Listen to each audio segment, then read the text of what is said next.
it's hard to explain what it's like to walk a patient through a transplant process.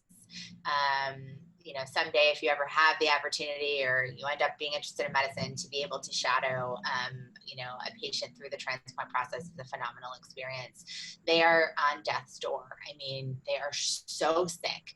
And then you know, they get this life-saving operation. And for many patients, not for all, but for most patients, they're often discharged out of the hospital within, you know, 72 hours, at the most a week after the transplant procedure, which is incredible.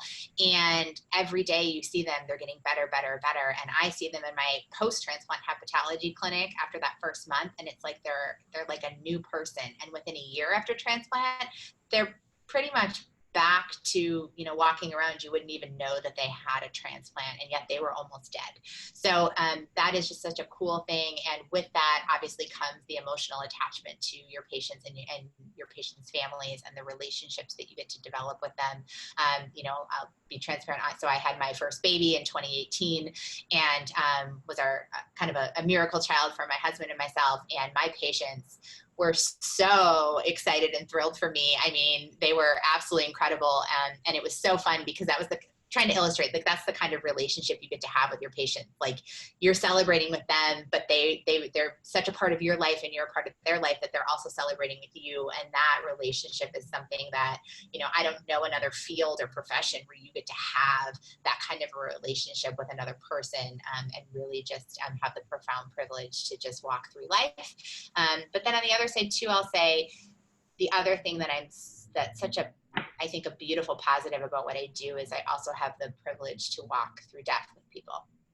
And we don't talk a lot about death because it's, you know, sad for most people and we don't like to talk about it. But I think when you take the opportunity to actually have tough conversations about how does somebody think about the end of their life, how would they want the end of their life to look like, and have those really vulnerable conversations with patients and families, that is a profound privilege, to be able to help somebody to die in the way that and surrounded by the people they love and in the way that they would want to end, have their life end in this world. And so that's a huge, huge privilege. And as sad as it is when that happens, it's also probably one of the best parts of my job, is that I get to offer that kind of comfort and hope that death does not have to be something to necessarily be terrified of and afraid of, that there are ways that we can help people to be comfortable and to experience that in the least amount of pain as possible.